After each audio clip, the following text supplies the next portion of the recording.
കേരളത്തിന് ഏറ്റവും വിധി നിർണായകമായ നിയമസഭാ തെരഞ്ഞെടുപ്പിന് ഇനി ഏതാനും ദിവസങ്ങൾ മാത്രമേ ഉള്ളൂ. നമ്മുടെ സമൂഹത്തിലും ഒരുപക്ഷെ അതിലേറെ മാധ്യമങ്ങളിലും തെരഞ്ഞെടുപ്പ് സംബന്ധിച്ച പ്രചണ്ഡമായ പ്രചരണങ്ങൾ നിറഞ്ഞിരിക്കുകയാണ്. നേതാക്കന്മാർ അഭിപ്രായം പറയുന്നു, പ്രസ്താവന നടത്തുന്നു, അഭിമുഖ സംഭാഷണങ്ങൾ നടത്തുന്നു. അതിനോട് പ്രതികരിച്ചുകൊണ്ട് മറ്റ് നേതാക്കന്മാർ സംസാരിക്കുന്നു. ജനങ്ങൾ ആകെ ഇളകി മറിയുന്ന തെരഞ്ഞെടുപ്പ് ഉത്സവത്തിൻ്റെ കാലമാണിത്. മാധ്യമങ്ങൾ ഒരുപക്ഷെ ഏറ്റവും അധികം ഇന്ന് 24 മണിക്കൂർ വാസ്തവത്തിൽ തെരഞ്ഞെടുപ്പ് സംബന്ധിച്ച വാർത്തകളാണ് മാധ്യമങ്ങൾ നിറയുന്നത്. പക്ഷേ അത് മുഖ്യധാരാ മാധ്യമങ്ങളിൽ മാത്രമല്ല. മുമ്പുള്ളതിൽ നിന്ന് വ്യത്യസ്തമായി ഇന്ന് സാമൂഹ്യ മാധ്യമങ്ങളാണ് ഇന്ന് ഈ തെരഞ്ഞെടുപ്പ് പ്രചരണ രംഗത്ത് ഒരു പ്രധാനപ്പെട്ട പങ്ക് വഹിക്കുന്നത്. പല തെരഞ്ഞെടുപ്പുകളിലും ആരാണ് ജയിക്കേണ്ടത്, തോൽക്കേണ്ടത് എന്നൊക്കെ തീരുമാനിക്കുന്നത് പോലും സോഷ്യൽ മീഡിയയിലുണ്ടാവുന്ന ഈ തെരഞ്ഞെടുപ്പ് പ്രചരണത്തിൻ്റെ പ്രതിഫലനം, അതിൻ്റെ ആഘാതം, അതിൻ്റെ പ്രതികരണം ഒക്കെയാണ്. ഇതാണ് പഴയ കാലത്തെ തെരഞ്ഞെടുപ്പിൽ നിന്ന് ഇന്നത്തെ തെരഞ്ഞെടുപ്പിനെ മാറ്റി നിർത്തുന്നത്. ഈ തെരഞ്ഞെടുപ്പ് സമയത്ത് കേരളത്തിൽ നടക്കുന്ന രാഷ്ട്രീയ സംഭവ വികാസങ്ങൾ, മാധ്യമങ്ങൾ നടക്കുന്ന അഭിപ്രായ പ്രകടനങ്ങൾ, ഇവയൊക്കെ എങ്ങനെയാണ് സാമൂഹ്യ മാധ്യമങ്ങളിൽ നിറയുന്നത്, അതിൻ്റെ ഇമ്പാക്റ്റ് എത്രമാത്രമാണ്, അതിനെത്രമാത്രം വിജയം സാമൂഹ്യ മാധ്യമങ്ങളിൽ ഈ നേതാക്കന്മാരുടെ പ്രചരണത്തിനുണ്ടാകുന്നത് എന്നുള്ള സംബന്ധിച്ച ഒരു വിശകലനം ആണ് ഈ പരിപാടിയിൽ ഉദ്ദേശിക്കുന്നത്. അതിന് ഈ രംഗത്തെ സാങ്കേതിക വിദഗ്ധനും തിരുവനന്തപുരത്തെ ട്രിനിറ്റി കോളേജിൻ്റെ പ്രിൻസിപ്പലും ഒക്കെയായ ഡോക്ടർ അരുൺ സുരേന്ദ്രൻ നമ്മളോടൊപ്പമുണ്ട്. അരുൺ, നമസ്കാരം. അരുൺ, പ്രധാനപ്പെട്ട ചോദ്യം, ഇപ്പോൾ ഏറ്റവും കഴിഞ്ഞ 2 ദിവസം കൊണ്ട് ഏറ്റവും നിറഞ്ഞു നിൽക്കുന്നത് മുഖ്യമന്ത്രി പിണറായി വിജയൻ്റെ വിവിധ മാധ്യമങ്ങൾ, വിവിധ ടെലിവിഷൻ ചാനൽ നടത്തിയ അഭിമുഖ സംഭാഷണം. ഒരുപക്ഷേ ഈ 2 ദിവസമായിട്ട് ഏറ്റവും കൂടുതൽ നമ്മുടെ പത്രങ്ങളിലും മാധ്യമങ്ങളിലും ഇത് ഈ ഇദ്ദേഹത്തിൻ്റെ ഈ അഭിമുഖ സംഭാഷണത്തിനും അദ്ദേഹം അതിൽ പ്രകടിപ്പിച്ച അഭിപ്രായങ്ങൾക്കും സാമൂഹ്യ മാധ്യമങ്ങളിലുണ്ടായ അതിൻ്റെ ഒരു പ്രതിഫലനം, അതിൻ്റെ പ്രതികരണം എന്താണ്? സാർ, അതിലേക്ക് വരും മുമ്പ് നമ്മുടെ ഒരു ബ്രീഫ് ബാക്ക്ഗ്രൗണ്ട് പറയാം, എങ്ങനെയാണ് ഇങ്ങനെ ഒരു ഉദ്യമത്തിന് എത്തിപ്പെട്ടത്. അപ്പോൾ ഒരുപക്ഷെ Kerala might vote very promptly എന്ന് വേണമെങ്കിൽ നമുക്ക് പറയാം. ഈ പ്രോംപ്റ്റ് കൊടുത്ത് ഞാൻ ആർക്ക് വേണ്ടി വോട്ട് ചെയ്യണം എന്നൊരു ചിന്ത ചിലപ്പോൾ വന്നേക്കാം. ആര് ജയിക്കും? കാരണം എല്ലാ മൈനർ മേജർ കാര്യങ്ങളും ഇപ്പോൾ ChatGPT ചോദിക്കുന്ന ഒരു സ്വഭാവം, നമ്മൾ അത്ര പെട്ടെന്ന് അഡോപ്റ്റ് ചെയ്ത് കഴിഞ്ഞു. മൊബൈലിൽ അവൈലബിൾ ആണ്, അപ്പോൾ എല്ലാവർക്കും പെട്ടെന്ന് ചെയ്യാം, എന്ത് ഡൗട്ട് ഉണ്ടെങ്കിലും ചോദിക്കുന്നു. പക്ഷേ ഇതൊരു ജനറേറ്റീവ് പ്ലാറ്റ്ഫോം ആണെന്നും അതിൽ പറയുന്ന എല്ലാ സാധനങ്ങളും വസ്തുതകളല്ലെന്നും പിന്നെ പോയി വെരിഫൈ ചെയ്യണമെന്നും നമുക്ക് ഒരു ഐഡിയ ഇല്ല. അപ്പോൾ നമ്മൾ വിചാരിച്ചത് പ്രധാന 3 AI എഞ്ചിനുകൾ എടുക്കുക, ChatGPT, ക്ലോഡ്, ജെമിനി. ഇവയോട് സാമൂഹ്യ മാധ്യമത്തിൽ കഴിഞ്ഞ 2 ദിവസം നടന്ന, അല്ലെങ്കിൽ 24 മണിക്കൂറിനകം 72 മണിക്കൂറിനകം നടന്ന പ്രധാന സംഭവങ്ങൾ എന്നാണ് സോഷ്യൽ മീഡിയ, അതിൻ്റെ ഒരു ഇമ്പാക്റ്റ് എങ്ങനെ ഇലക്ഷൻ സൈക്കിളിലേക്ക് വരാം, ഈ ഒരു ചോദ്യമാണ് ചോദിക്കുന്നത്. അപ്പോൾ ഇതിനകത്ത് ഒരുപാട് റിഫൈനിങ് പ്രോംപ്റ്റുകൾ പിന്നെയും കൊടുക്കേണ്ടി വരും. സാർ നേരത്തെ സൂചിപ്പിച്ചതുപോലെ നമ്മുടെ മുഖ്യധാരാ മാധ്യമങ്ങളിൽ നടക്കുന്ന സാധനം ചിലപ്പോൾ സോഷ്യൽ മീഡിയയിൽ ഒരു ഇമ്പാക്റ്റും ഇല്ല. അതേപോലെ അവിടുത്തെ കാര്യങ്ങൾ പിന്നെ 2 ദിവസം കഴിഞ്ഞായിരിക്കും ഇവിടെ റിപ്പോർട്ട് ചെയ്ത് വരുന്നത്. അവിടെ വൈറലായി കഴിയുമ്പോഴാണ് അതിനൊരു ഇമ്പോർട്ടൻസ് വരുന്നത്. അപ്പോൾ ഈ ഒരു കാര്യം നമ്മുടെ ആദ്യത്തെ പ്രോംപ്റ്റിങ്ങിലും ചോദിച്ച് സോഷ്യൽ മീഡിയ ഹാഷ് ചെയ്ത് വന്നതിനകത്ത് ഏറ്റവും പ്രധാനമായി സംഭവിച്ചത് മുഖ്യമന്ത്രി ശ്രീ പിണറായി വിജയൻ എല്ലാ ചാനലുകളിലും, ചില ഓൺലൈൻ ചാനലുകളിലും ഉൾപ്പെടെ സംസാരിച്ചു. അപ്പോൾ ഇതിൽ പ്രധാനം ഇത് വാസ്തവത്തിൽ ഈ 3 നിർമ്മിത ബുദ്ധി പ്ലാറ്റ്ഫോമുകളാണ് നമുക്ക് അനലൈസ് ചെയ്ത് നമുക്ക് തരുന്നത്, നമ്മളല്ല. അതപ്പോൾ അത് വളരെ ഇമ്പോർട്ടൻ്റ് ആണ്. ഇത് നിർമ്മിത അഭിപ്രായങ്ങളൊന്നുമില്ല. അവർ 3 പേരും കൂടെ ചെയ്തതിനെ കമ്പൈൽ ചെയ്ത് നമ്മൾ എടുക്കുന്നു. അതും ഒരു നിർമ്മിത ബുദ്ധി തന്നെയാണ് ചെയ്യുന്നത്. 3 റിപ്പോർട്ടുകൾ എടുത്തിട്ട് അത് നമ്മൾ അതിൽ നിന്ന് കിട്ടിയ കാര്യങ്ങൾ നമ്മളിവിടെ ഡിസ്കസ് ചെയ്യുന്നത് മാത്രമേ. അപ്പോൾ കൃത്യമായിട്ടും നേരത്തെ നമ്മൾ സംസാരിച്ചപ്പോൾ സൂചിപ്പിച്ചതുപോലെ നമ്മൾ കയ്യെഴുത്ത് മാസികകളും കയ്യെഴുത്ത് പത്രങ്ങളും അറേഞ്ച്മെന്റും എല്ലാം ചെയ്തൊരു കാലഘട്ടത്തിൽ നിന്ന് നിർമ്മിത ബുദ്ധി കാലഘട്ടത്തിൽ വന്നു. ഒരു വലിയ നീണ്ട ഒരു പരിണാമമാണ്. അതിൽ ഇലക്ഷൻ സൈക്കിളുകൾ മാറി മറിഞ്ഞു വന്നപ്പോൾ നമ്മൾ ക്യാമ്പയിൻ ചെയ്യുന്ന രീതി മാറിപ്പോയി, കൊടുക്കുന്ന ഡിജിറ്റൽ മീഡിയ പ്ലാറ്റ്ഫോംസ് മാറിപ്പോയി, ഇന്റർവ്യൂ മാറിപ്പോയി, എല്ലാം മാറിപ്പോയി. പക്ഷെ എന്നാലും ഇന്നത്തെ റിപ്പോർട്ടിലും ആദ്യം വന്നിരിക്കുന്ന വാക്ക് ചെറ്റത്തരം എന്നുള്ളതാണ്. അപ്പോൾ വളരെ ബേസിക് ആയിട്ടുള്ള ഒരു മലയാളം പ്രയോഗം CM നടത്തിയത്, അതിനെയാണ് സോഷ്യൽ മീഡിയയിൽ വളരെയധികം 1.2 മില്യൺ എന്നാണ് ഈ AI എഞ്ചിൻസ് സൂചിപ്പിക്കുന്നത്. 12 ലക്ഷത്തോളം വ്യൂസിലേക്ക് അതിൻ്റെ മാത്രം. ഇത്രയധികം മാധ്യമങ്ങളിൽ അദ്ദേഹം നടത്തിയ അഭിമുഖ സംഭാഷണങ്ങളിൽ ഇത്രയധികം സാമൂഹ്യ മാധ്യമങ്ങൾ ചർച്ചാ വിഷയമായത് ഈ ചെറ്റത്തരം ജി സുധാകരൻ നടത്തിയ ചെറ്റത്തരത്തിനെ പറ്റിയുള്ള പരാമർശമാണ്. അതാണ് നമ്മുടെ ചർച്ച ചെയ്യപ്പെട്ടത്. അപ്പോൾ അങ്ങനെ അതിൻ്റെ ഇമ്പാക്റ്റ് അത് വന്ന മാധ്യമ ചാനലുകൾ ഉൾപ്പെടെയുള്ളതിൽ നിന്നാണ് വന്നിരിക്കുന്നത്. അതേപോലെ രണ്ടാമത് അദ്ദേഹം ഏഷ്യാനെറ്റിൽ കൊടുത്ത ഇൻ്റർവ്യൂ, ഇപ്പോൾ ഇതിൽ മനോരമയിൽ കൊടുത്ത ഇൻ്റർവ്യൂ, ഏഷ്യാനെറ്റിൽ കൊടുത്ത ഇൻ്റർവ്യൂ, മീഡിയ വണ്ണിൽ കൊടുത്ത ഇൻ്റർവ്യൂ, മനോരമ ഇൻ്റർവ്യൂവിലാണ് ഈ ചെറ്റത്തരം പ്രയോഗം നടത്തിയത്. അപ്പോൾ അതേപോലെ ഏഷ്യാനെറ്റ് ഇൻ്റർവ്യൂവിൽ ഫാമിലിയെ പറ്റി സംസാരിച്ച കുടുംബത്തിന് നേരെയുള്ള ആരോപണങ്ങൾ, ഈ ഒരു വിസിബിലിറ്റി സി എമ്മിനുണ്ട്. അപ്പോൾ ഇതിൻ്റെ ഇനി ക്ലിപ്പിങ്ങുകൾ ധാരാളം ഉണ്ടാകും. നറേറ്റീവ് ഡോമിനേറ്റ് ചെയ്യാൻ പറ്റി കഴിഞ്ഞ 3 ദിവസം കൊണ്ട്. ഇത് തന്നെയാണ് അങ്ങോട്ടും ഇങ്ങോട്ടും. പിണറായി വിജയനാണ് ഈ 2 ദിവസം മുഖ്യധാരാ മാധ്യമങ്ങളിലും സാമൂഹ്യ മാധ്യമങ്ങളിലും നിറഞ്ഞു നിന്നത്. അത് എതിരായി പ്രതികൂലമായും അനുകൂലമായിട്ടും ഉണ്ടെന്ന് മാത്രം. അത് വളരെ കെയർഫുൾ ക്ലിപ്പിങ്ങുകളാണല്ലോ. നമുക്കിപ്പോൾ അറിയാം, രാഹുൽ ഗാന്ധി നേരത്തെ ടെക്നോ പാർക്കിൽ വന്നപ്പോൾ ആ എൻ്റയർ വീഡിയോ ഉണ്ട്, പക്ഷെ അതിൽ ക്ലിപ്പുകൾ പോകുന്നതും പിന്നെ ക്ലിപ്പിനകത്ത് കൃത്യമായി മ്യൂസിക് പ്രയോഗിക്കാനും കളറിൽ നിന്ന് ബ്ലാക്ക് ആൻഡ് വൈറ്റ് പോകാൻ. അപ്പോൾ ഈ പോസിബിലിറ്റി എല്ലാം നിർമ്മിത ബുദ്ധി തന്നെ നമുക്കിന്ന് തരുന്നുണ്ട്. ഈ 2 കാര്യങ്ങൾ. അതേപോലെ മൈനോറിറ്റി വിഷയത്തിലുള്ള അദ്ദേഹത്തിൻ്റെ പ്രതികരണം, മീഡിയ വൺ ജമാഅത്ത് ഇസ്ലാമിയൊക്കെ ആയിട്ടുള്ള ബന്ധം.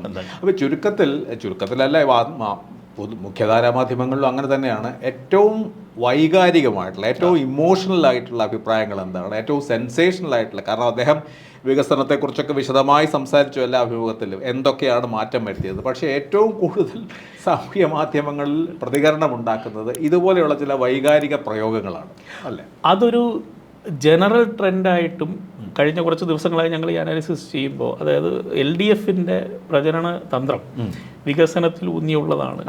അപ്പോൾ അത് കുറച്ചുകൂടെ ആലോചിച്ച് ചിന്തിച്ച് തീരുമാനമെടുക്കുന്ന വോട്ടറിനെ പറ്റിയാണ്. അതെ, അത് വളരെ കുറവാണ്. അങ്ങനെയുള്ളവർ വളരെ കുറവാണ്. അതിനൊരു വൈറാലിറ്റി കുറവുണ്ട് വളരെ സുദീർഘമായ. അതുകൊണ്ടാണെന്ന് തോന്നുന്നു ഇപ്രാവശ്യം വന്ന് ഇന്ന് രാവിലെ കണ്ട ഒരു ക്യാമ്പയിൻ പോലും ചിന്തിച്ചു നോക്കിയാൽ കേരളം കൊള്ളാം. അപ്പൊ ഈ ചിന്തിച്ചു നോക്കണം, അതിനുള്ള നോക്കുന്നവർ വളരെ കുറച്ചു പേരാണ്. വികാരമാണ് പ്രധാനം. അപ്പൊ തെരഞ്ഞെടുപ്പുകളിലും അങ്ങനെയാണ്, മാധ്യമങ്ങളിൽ അതിലേറെയാണ്. അതിപ്പോ നിർമ്മിത ബുദ്ധിയാണെങ്കിലും വികാരത്തിലാണ് അത് കണ്ടെത്തലുകൾ നടത്തിയിരിക്കുന്നതാണ്. പിന്നെ ഈ ചെറ്റത്തരം എന്ന് പറഞ്ഞ അദ്ദേഹത്തിന്റെ പ്രയോഗത്തിന് എതിരായിട്ടാണോ കൂടുതലും വന്നിരിക്കുന്ന പ്രതികരണം സോഷ്യൽ മീഡിയയിലെ? അതായത് ശരിയായില്ല എന്നുള്ള അങ്ങനെ ഒരു വാല്യൂ ജഡ്ജ്മെന്റ് ഉണ്ടോ? അതിൽ വാല്യൂ ജഡ്ജ്മെന്റ് ഇല്ല.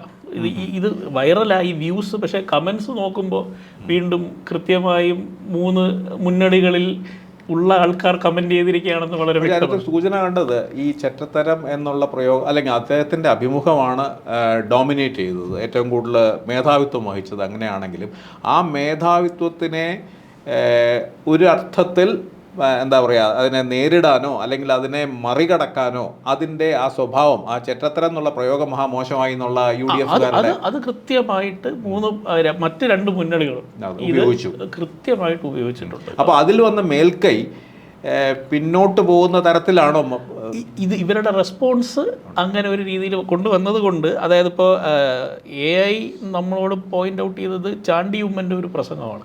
അത് അത്ര അധികം വൈറലായില്ലെങ്കിൽ കൂടി ഇതിൻ്റെ ഒരു ഡയറക്റ്റ് കമ്പാരിസൺ അതിലേക്ക് പോയി. അതായത് ഉമ്മൻചാണ്ടി എന്ന് പറഞ്ഞ മുഖ്യമന്ത്രിയുടെ ഡിമീനർ കമ്പയർഡ് ടു പിണറായി വിജയൻ എന്നുള്ള ഒരു ആറ്റിറ്റ്യൂഡ്, അതെനിക്ക് തോന്നുന്ന മുഖ്യമന്ത്രി ഒരു നീതിമാന്റെ രക്തത്തിന് ദാഹിച്ച പിലാത്തോസ് ആണെന്നോ ഒരു പ്രസംഗമാണ് അദ്ദേഹത്തിന്. അത് തന്നെ വളരെ അസാധാരണമായിരുന്നു. കാരണം എല്ലാ കാലത്തും പിണറായി വിജയൻ ആ കാര്യത്തിൽ എൻ്റെ അച്ഛനെ കാര്യമായി കരുതലോടെയാണ് സ്വീകരിച്ചിട്ടുള്ളത് എന്ന് പറഞ്ഞിരുന്ന ചാണ്ടി ഉമ്മൻ പെട്ടെന്ന് പുതുപ്പള്ളിയിലെ തെരഞ്ഞെടുപ്പിൽ ആ പ്രസംഗത്തിൽ പ്രധാനമായിട്ടും പിണറായി വിജയനാണ് കുറ്റവാളിയായിട്ട് കാണിക്കുന്നത്. അത് അങ്ങനെ തന്നെ പറഞ്ഞുകൊണ്ട് വളരെ വൈകാരികമായൊരു പ്രസംഗം. അതിൽ ഈ പറഞ്ഞ റിലീജിയസ് കൊണോട്ടേഷനും എല്ലാവർക്കും പെട്ടെന്ന് റിലേറ്റ് ചെയ്യാൻ പറ്റും. അപ്പോൾ UDF അതാണ് ഏറ്റവും കൂടുതൽ അതാണ് എന്നാണ് നിർമ്മിത ബുദ്ധി പറഞ്ഞിരിക്കുന്നത്. അതേപോലെ NDAയുടെ ഭാഗത്ത് നിന്ന് കെ സുരേന്ദ്രൻ സംസാരിച്ചിരിക്കുന്നത് ഇതൊരു B ടീം കളിയാണ്, ഒരു ഒത്തുകളിയാണ്. ഇങ്ങനെ തിരിച്ച് മറ്റു വന്നിരുന്നല്ലോ. ഇത് ഈ B ടീം ആരോപണം വളരെ പ്രോമിനന്റ്. അപ്പോൾ അതായത് പിന്നെ VD സതീശൻ പറഞ്ഞു ഇത് പാലക്കാട് നടക്കുന്നത് BJP ആയിട്ടുള്ള ഒത്തുകളിയാണെന്ന് പറഞ്ഞു. പിണറായി വിജയൻ പറഞ്ഞു രാഹുൽ ഗാന്ധി B ടീമാണെന്ന്. അപ്പോൾ ഇതിന് രണ്ടിനും ബദലായിട്ടാണ് കെ സുരേന്ദ്രൻ പറഞ്ഞത് കോൺഗ്രസും LDF തമ്മിലുള്ള ഒരു B ടീമാണ്. അപ്പോൾ അതും വളരെ ഈ NDAയുടെ രംഗത്ത് നോക്കുകയാണെങ്കിൽ ഏറ്റവും കൂടുതൽ അധികം വന്നിരിക്കുന്നത് ഇതിനാണ്. സുധാകരൻ ഈ പറഞ്ഞ LDF UDFന്റെ സ്പാറ്റ് ഒരു സ്ക്രിപ്റ്റഡ് ഡ്രാമ എന്നുള്ള രീതിയിൽ തന്നെ പുള്ളി പറഞ്ഞു. അപ്പോൾ ഇതിൽ നമുക്ക് ട്രെൻഡിങ് ഹാഷ്ടാഗ് ആയിട്ട് ഒരു നെഗറ്റീവ് ബീം തന്നെയായിട്ടാണ് ചെറ്റത്തരം വന്നത്. LDF ഫോർ 2026 ഒരു പ്രോ ഗവൺമെന്റ് ഇത് പോകുന്നുണ്ട്. അതേപോലെ ഡെവലപ്മെന്റിന്റെ അരഗൻസ് ആണ് ഇതിലെ ഓപ്പോസിഷൻ ട്രെൻഡ് ചെയ്ത് വിടുന്നത്. പിണറായി വിജയന്റെ ഒരു ധാർഷ്ട്യം അതോ ഗവൺമെന്റിന്റെ അരഗൻസ് ഓഫ് പവർ എന്നുള്ള രീതി, അധികാരത്തിന്റെ ധാർഷ്ട്യമാണ് അത് ഈ നേരത്തെ മറ്റാരുണ്ട് എന്ന് ചോദിക്കുന്ന ഒരു ലെവലിലേക്കുള്ളത്. അപ്പോൾ ഇതേപോലെ നമുക്ക് വൈറൽ കണ്ടന്റ് TK ഗോവിന്ദന്റെയും വീഡിയോകൾ, തളിപ്പറമ്പിലെ സിറ്റുവേഷൻ, അപ്പം ചില കോൺസ്റ്റിറ്റ്യുവൻസീസ് പർട്ടിക്കുലർലി ഹോട്ടാണ്, അവിടെയുള്ള കാര്യങ്ങൾ, അങ്ങനെ ഒരു ട്രെൻഡ് വരാനുള്ളൊരു സാധ്യതയുണ്ട്. അപ്പോൾ പ്ലാറ്റ്ഫോം വൈസ് നോക്കിയാലും പല പാർട്ടികളും പല പ്ലാറ്റ്ഫോമുകളിൽ ലീഡ് ചെയ്യുന്നതായിട്ട് കാണാം. ഫേസ്ബുക്കിൽ LDFന് വളരെ പ്രോമിനൻ്റ്, അപ്പോൾ വാട്സാപ്പ് ഗ്രൂപ്പുകളിൽ, കൂട്ടായ്മകളിൽ നമ്മുടെ ഈ AI എഞ്ചിനുകൾ നമുക്ക് ഫേസ്ബുക്കിലും വാട്സാപ്പിലും ട്വിറ്ററിലും നമുക്ക് വാട്സാപ്പ് ആക്സസ് പറ്റില്ല. ഇല്ല, നമുക്ക് ഫേസ്ബുക്കും ട്വിറ്ററും ഇൻസ്റ്റാഗ്രാമും നോക്കി എടുക്കാൻ പറ്റുന്നുണ്ട്. അവിടെ പോയി. അപ്പോൾ ചുരുക്കത്തിൽ നമ്മൾ പറയുന്ന ഈ 3 രാഷ്ട്രീയ പ്രസ്ഥാനങ്ങളുടെയും എന്ത് തരം അഭിപ്രായ പ്രകടനങ്ങളാണ് ഏറ്റവും കൂടുതൽ സാമൂഹ്യ മാധ്യമങ്ങളിൽ സ്വീകരിച്ചതും പങ്കുവെക്കപ്പെട്ടതും എന്നുള്ളതാണ് പ്രധാനമായിട്ട് നമ്മൾ പറയുന്ന കാര്യം. അപ്പോൾ അതിൽ ആര് ജയിച്ചു ആര് തോറ്റു എന്ന് പറയാൻ പറ്റുമോ?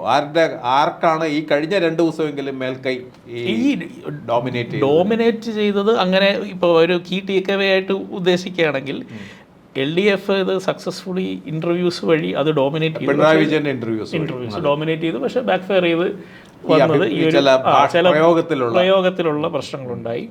UDFൻ്റെത് ഒരു ഇമോഷണൽ സെഗ്മെന്റ് വർക്കൗട്ട് ചെയ്ത് വരുന്നു. ടീം UDF എന്നുള്ളൊരു പ്രയോഗവും, അതായത് അവിടെ അകത്തുള്ള പ്രശ്നങ്ങളാണ് ഇതുവരെ ഹൈലൈറ്റ് ചെയ്തതെങ്കിൽ ഇപ്പം നമ്മളൊരു ടീമാണ് എന്നുള്ള രീതിയിൽ അതിൽ രാഹുൽ ഗാന്ധിയുടെ ഹൈലൈറ്റും കൂടെ ഉപയോഗിച്ച് അവിടെ ഫോർ എക്സാമ്പിൾ ശശി തരൂറിന്റെ ഹാൻഡിൽ ഈസ് സോ ഡോമിനന്റ്, അദ്ദേഹത്തിലുള്ള ഫോളോവേഴ്സും. അപ്പോൾ പുള്ളി ഓരോ സ്റ്റേറ്റ്മെന്റ് പറയുമ്പോൾ അത് ആ രീതിക്ക് മാറുന്നു. NDA ഔട്ട്സൈഡർ ഓൾട്ടർനേറ്റ് ചോയ്സ് എന്നുള്ളതിൽ സ്ട്രോങ് ആയിട്ട് ആർഗ്യൂ ചെയ്ത് നിൽക്കുന്നു.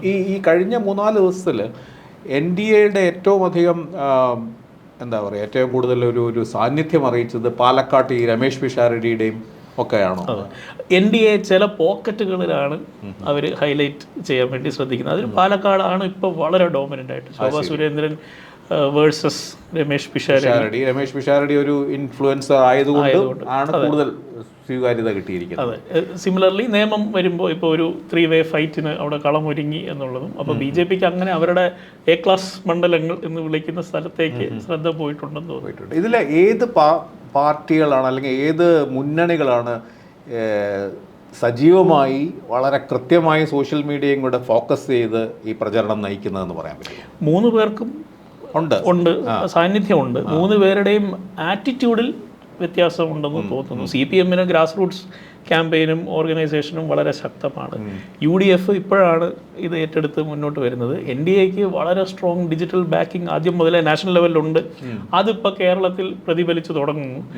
നമുക്ക് ആദ്യം കിട്ടിയ ചില റിപ്പോർട്ടുകൾ നമ്മൾ ആദ്യം എടുത്തതിൽ ഈ LDFൻ്റെ കാര്യം പറയുമ്പോൾ LDFന് ഉള്ളടക്കം ധാരാളമുണ്ട് സോഷ്യൽ മീഡിയയിൽ. പക്ഷെ ഒരു ആഖ്യാനം, ഒരു കഥ പറയുന്ന, ഒരു ഫലപ്രദമായി അവരുടെ അനുഭാവികൾക്ക് അപ്പുറത്തേക്ക് പോകാവുന്ന ഒരു ആഖ്യാനം, ഒരു നറേറ്റീവ് വേണ്ടത്ര ആ കാര്യത്തിൽ LDF പിന്നിലാണെന്നും UDF മുന്നിലാണെന്നും പറയുന്നു.